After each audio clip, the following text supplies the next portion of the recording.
Hi everyone, and welcome to this week's iGaming Next webinar. My name is Tobias Svensen. I'm the CEO of Casino Grounds, and I'll be this week's guest host. So thank you.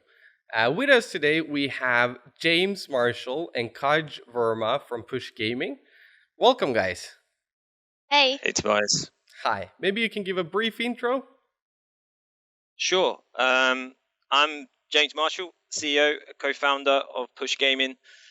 We're an online and mobile game studio, 10 years old now. I've been working on building the company, building a great team, making some great products, some such as Fat Rabbit, Wild Swarm, Razor Shark, and Jammin Jars, which we're talking about today. Thank you. Hey everybody, I'm Kajal Verma and I'm the art director at Push Gaming.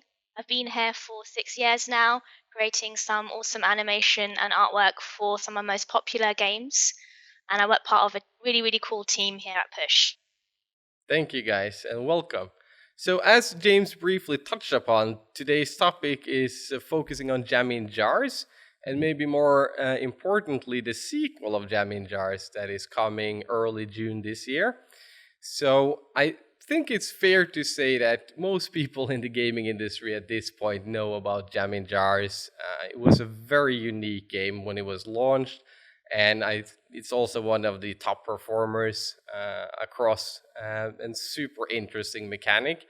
And today we're going to dig a bit deeper into the story of and talking about Jammin Jars 1 and moving over to the second one. So maybe we can start a bit discussing kind of the story of the Jammin Jars, the original one. How did it come to life? So back in about 2017, we knew we wanted to create a fun cluster paying game. And we settled on the theme of fruits being a very popular theme in slots in general.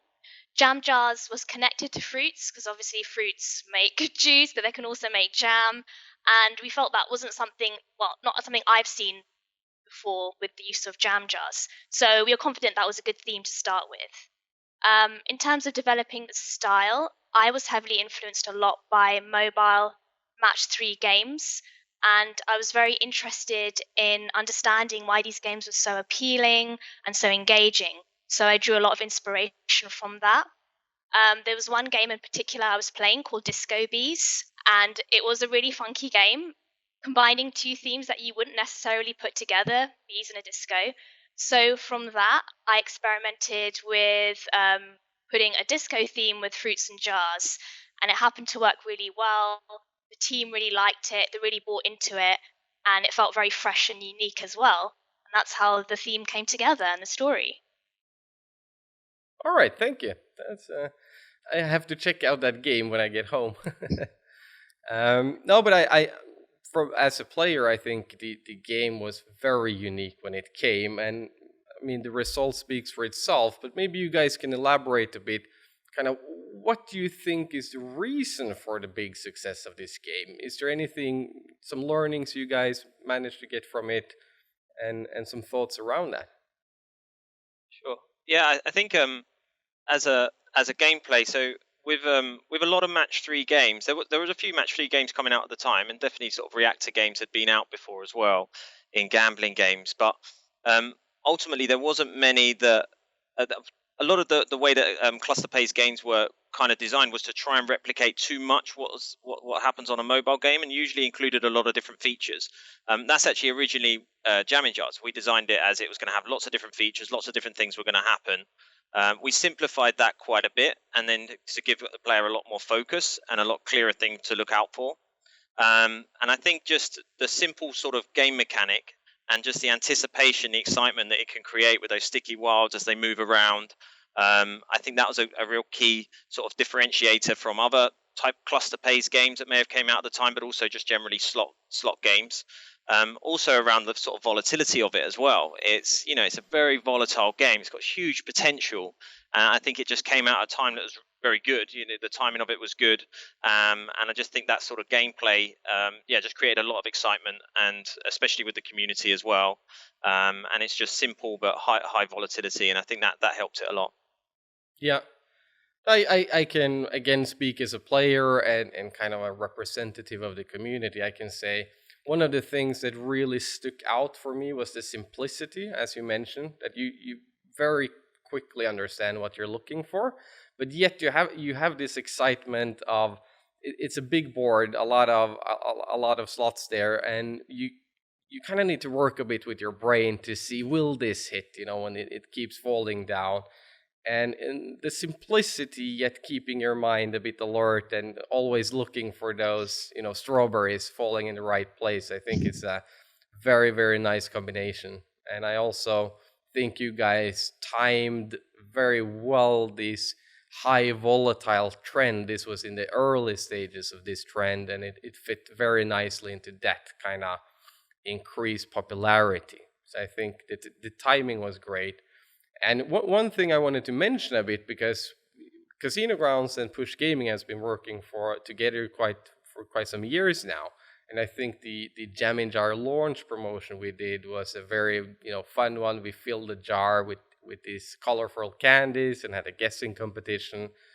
But it also resulted that in 2018, in the Casino Grounds community, the game Jammin Jar was actually voted the community favorite, and you guys took home the award with a very good margin. I believe you guys got 40 something percent of the total votes.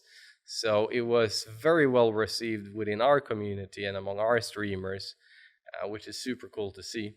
And yeah, I think if you look at the Casino Grounds YouTube channel and you sort by our most popular clips, the Jammin Jar clip is currently, we have a top 10 compilation that currently has 797,000 views. And it's, fun fact, quickly followed by Razor Shark with 643,000. But it's a very popular game, and it's super cool to see. Yeah, it was always good. I mean, we've had some other successful games like Fat Rabbit and Tiki, and they've done well in the community as well.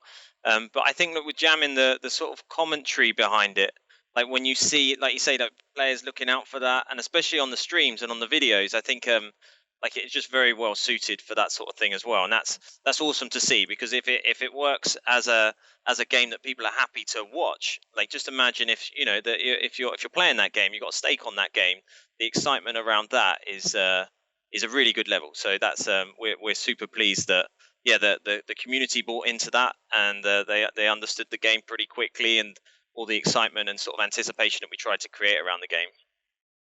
I think it was a very well done, and even from your end, Kaj, I think some of the designs in this game is very unique. And personally, I like this kind of quirky humor and having these dancing jars, which doesn't really, from a logical point of view, make sense, but it looks nice. It's this fun element to the game that I really enjoy. So maybe you can elaborate a bit, kind of the thought behind those aspects. Yeah, for sure. Thanks. I'm really glad you liked it, Tobias. I think here at Push, we definitely encourage to think outside the box, to experiment, and to get inspiration from many different industries. And for me, playing a lot of mobile games and just being a gamer in itself, I'm really drawn to kind of fun characters and creating something that is simple but yet really engaging. So with the jam jar, we knew that it was a special symbol, being a wild. So really wanted that to stand out and to kind of be the iconic part of the game. So I had a lot of fun in creating the animations and basically putting a personality to this little character, and just seeing how well it has been received by the community, especially by streamers. Cropping up on people's avatars, seeing these props of it, that's been like super rewarding. And I think one of the things as well to note is that originally Jammin Jars actually was going to be quite a bit more of a complicated game. But we have some really talented people in the company, and people like James who just knew that you didn't need to add so much stuff to make it effective, and sometimes stripping back is actually better. Yeah. Well, one thing I really like about the simplicity is that you have these kind of hold your breath moments constantly. You have, in the base game, you have the random feature where you can get these, huge symbols and even combination of them. and in some cases you might have these wild scatters with a multiplier, and you know that you can get this 1000x plus win, randomly dropped in a base game. And this is something me as a player really enjoy, to know that any minute you can have this super surprising big win, while also in the bonus game you constantly have respin, so to say, where you're on the lookout for that combination you want, and you hope that on the streams and the videos you will have streamers screaming stick together with the wilds, and it creates a lot of it's very entertaining. And I think this also is a big reason why they are so popular on stream, because streamers do know that when you get these moments, which happen quite frequently given it's not too many features in it, you know that when this happens you will have great content. It's very entertaining to play, and it's very entertaining to watch as well. So I think you guys did a very good job on that area, so kudos. Moving on a bit, I think we covered a bit Jammin Jars 1, the thoughts behind, and why it's such a great game. But the topic today is Jammin Jars 2. It's a highly anticipated sequel. It's probably one of the most anticipated games of 2021, and I'm personally very excited to get a world premiere sneak peek today. So maybe maybe you guys can talk a bit about sort of how did the idea of a Jammin Jars 2 come to life, and what's the story there? So we were looking at obviously making some more cluster pays type games. That we wanted to make some additional titles on cluster pays, but we came up with this mechanic which is in Jammin Jars 2. And we looked at it quite a bit, and we were thinking, should we use a different theme or something like that? But really, the mechanic just suited the jumping wilds. It suited that part of the original Jammin Jars. So yeah, we decided that look, this is a Jammin Jars 2, and we could try and call it something else. We could call it whatever. We can go with a different theme, but ultimately, it's a sequel to Jammin Jars, and it suits being a sequel. So that's really where it came about. It wasn't so much look, we need to make a sequel. What should we design? It was more the other way around. There was no doubt that at some point we would make a sequel of Jammin Jars, but the timing on it was dictated by the game design, as opposed to us saying, look, we want to make a sequel. All right, thank you. Kaj, do you have anything to add on some thoughts behind number 2? Well, with the number 2, we knew that from a theme point of view that was going to be a summer release. So that definitely played into the visuals, and making it kind of have more of a summer and a beach vibe. So that's one of the key differences there, but there's still some nice visual nods to obviously the original that is still so popular. But yeah, so that's one of the main things really. All right. I think timing of themes it's just so important. If we can try and get it at the right sort of season, right time of year, it's it plays a big part. This is a big summer release, hopefully for the gaming industry, but it definitely is for push gaming. So getting the timing right, we have got it really we have got it really spot on with releasing it in June. So I'm really looking forward to see it. And I mean, making a sequel of such a popular game always comes with a lot of pressure, a lot of, different ideas or directions. Maybe you guys can talk a bit about how did you guys go through and take feedback, evaluate, was there any useful resources in that process that you can talk about? Did you follow the forums? Did you monitor the streams? Is there any what's your source of the feedback? So one of the one of the features that we've built, GigaJar, we actually we built that game. We built the whole feature, then we ripped it out again and we started it again.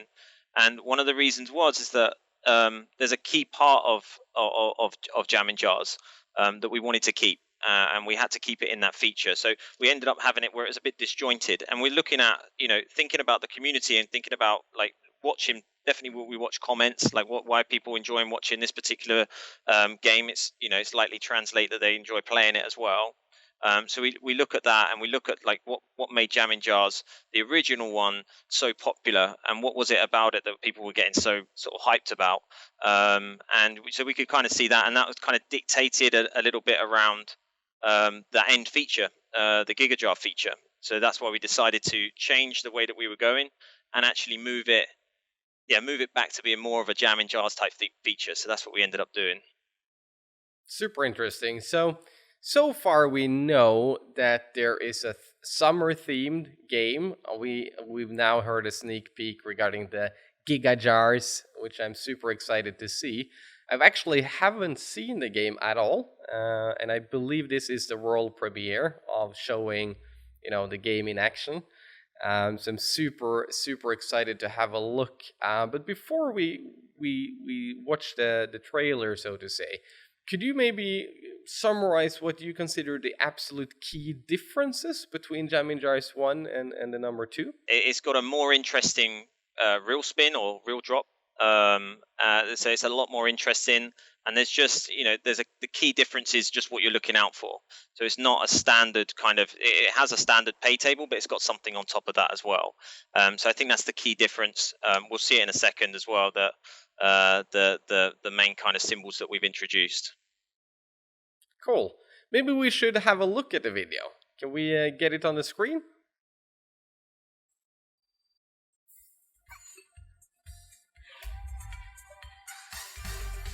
Okay. So Sure. We see Sorry, that go for it. yeah, we see that it's first impression for somebody who haven't seen it before. It's fairly similar. You can see some obvious clear differences, but the concept at least stay true to the original. Exactly, yeah. I mean, we couldn't call it Jammin Jars 2 without having the Jammin Jars in there. So, yeah, you can see it here. We've got the kind of key feature of Jammin Jars, these dancing wilds. So we've kept that in the game. You can see there's a progressive feature as well on the left-hand side of the screen. So that's a collecting symbols feature, and that's what you need to collect up in order to get to the last level where you have the chance to trigger the GigaJar feature. All right. And is the game built the same way that once you have these three Jammin Jars jumping around, you trigger the feature as well? Or is it only the collect feature? No, exactly. It triggers exactly the same way as the original Jammin Jars. And you can also see the Fruit Blast feature there, which was in Jammin, the original Jammin. We called it the Rainbow feature. So you can see that there. So you've got huge potential in the Fruit Blast feature. This is a key differentiator for this game. You've got these instant win prizes that you're looking for, and I think it's the first time it's ever happened, or anyone's designed a game like this, where it's a cluster paying instant win prizes, and it creates a really nice reel drop. And you can see that.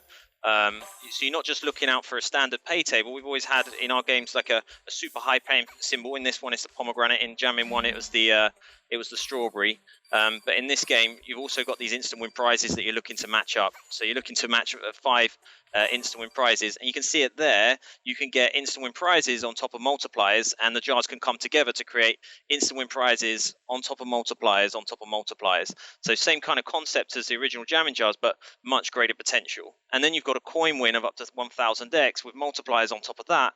It can really go off. Wow. There's an obvious similarity on those coin wins towards Razor Sharks and the legendary golden coins. So it appears that you've taken something very successful from another game and very nicely kind of melted it into this game. So it looks really exciting. You can get up to 1,000 in the coins. Just one coin. There's a 1000x coin in the game, yeah. So you need to get a match 3 of the coins, and that can include a wild as well. And you'll be given all of those instant win prizes in as part of that cluster. All right, so in some ways, kind of a Jammin Jars on steroids, I would say, to some extent. Kind of, yeah. Good way of putting it.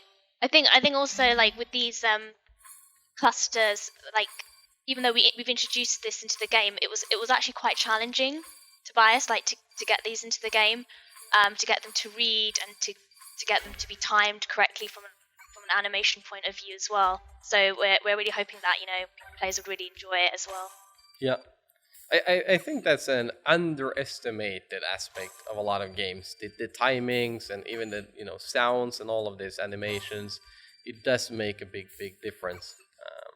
From a, Sure, something that sounds so simple, like cluster paying instant wins. That sounds very simple on sort of on paper, but yeah, to really execute it, to get the timings right. If it's never been done before, if you've got no reference to it at all, you're going from scratch, and usually that means a lot of different iterations. And this went through a lot of iterations to get that timing, to get to make sure it's readable, but it's snappy enough that it doesn't feel sluggish as a game. Yeah, that took a lot. yeah, no, but even the math profiles of these types of game are very complex, I would say, compared to the kind of normal ways game or lines. And in Jammin Jars 1, I've always been very impressed on the math. It has this, reasonable spikiness, big base game potential, and so on. And speaking about potential, could you guys at this point give some insights towards, max win potential in this game? Is it considered a super high volatile, or would you rather put it more towards the medium? Any info around this? It's the volatility can kind of progress as you go through the different levels. The max win potential is 50,000x, so we had 20,000x in the original Jammin Jars. We wanted to make sure that we weren't too focused on just pure potential. Like we want to make games that are entertaining first, and then the potential just has to sit right with this game, and it does. With the Giga Jar feature, you need a lot of potential in that feature. It's a tricky feature to get, and it's got a lot of potential in that feature. But you can get the 50,000x throughout the game as well. So it's not just that feature, but it made sense to have that sort of level with this type of game. Yep. As a player, I think 50,000 times your stake is a life-changing win for most people. So I think it's a very reasonable cap, so to say. But my first impression is very good. It looks like a great game. Super interested in seeing how it feels as a player. I think the feeling of playing a game is very important, and definitely one of the strong aspects of the original game. So looking forward to that part as well. So, regarding the process, you guys mentioned in your intro, your strong teams. Could you maybe talk a bit who was involved in this, and it's a high quality game, so it's always interesting to hear who built it. Yeah, so it's pretty much the same team. So it's the same team that worked on Jammin 1. So Kaj, our art director, and Kaj also did all the illustration, all the animations on Jammin, and mostly on Jammin 2. We're a bigger team now. But mathematician and producer, same people working on this game. So it's really cool because it's kind of as we've grown as a company. I mean, when we originally designed Jammin 1, we were probably about 17 people. By the time the game went out, we're probably sort of 25, 26, something like that. We're around 100 now. So the business has grown a lot.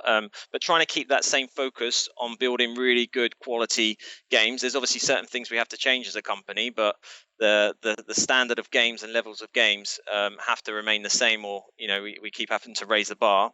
But yeah, I mean, the team behind it it's the same team, which is pretty cool to be able to make a sequel with exactly the same people behind it. So we also had a few others as well that were part of the animation team, because obviously there was quite a lot in the animation. So we have some really talented other animators who also came on board and added their own flair to it as well. So yeah, it was nice to have some new additions to the original team to vamp it up a bit too. It's always nice to have a bit of a fresh input. Exactly. Very well done, guys. Once again, I have to say, great job. Maybe you can talk a bit about what's your expectations. Is always a bit nerve-wracking making a sequel to such a popular game. Do you have any thoughts around what you expect from Jammin Jars 2? Well, one of the things I'm very excited about is that we have a new character on the block. We've got the Giga Jar, and as I mentioned before, it was so rewarding to see how well the first jar was used by a lot of the community. So I'm looking forward to seeing how this new character is going to be involved in the streaming community more, and in what ways as well. Very exciting to see the Giga Jar live and kicking. So I think we're ending the or we're closing into the end of this webinar. Is there anything in general outside of Jammin Jars that you guys from Push would like to share or bring forward somehow? We've got a lot of projects in development right now. We're working on a new cluster pays game called Firehopper. We're not expecting that game to be released until towards the end of the year, but it's got a really cool new feature for a cluster pays game. So that's really exciting. We've got a new Jackpot game that we'll be launching quite soon. And we're also doing a sequel to our Fat series. So we had Fat Rabbit and Fat Santa. We've got Fat Drac, coming out for Halloween. So we're looking forward to that. Very nice. Sounds like a lot of things are going on, and 2021 to be an exciting year. So I think, unless there's more you guys want to share, I think we're able to round up. So first of all, I wanted to thank everyone for listening in, and also a big thanks to you, James and Kaj, for joining in and talking a bit about a very interesting game, and I'm really looking forward to see it. So thank you. Thanks, Vice. Thank you for having us. Thank you, Tobias. Thank you. Goodbye. Bye.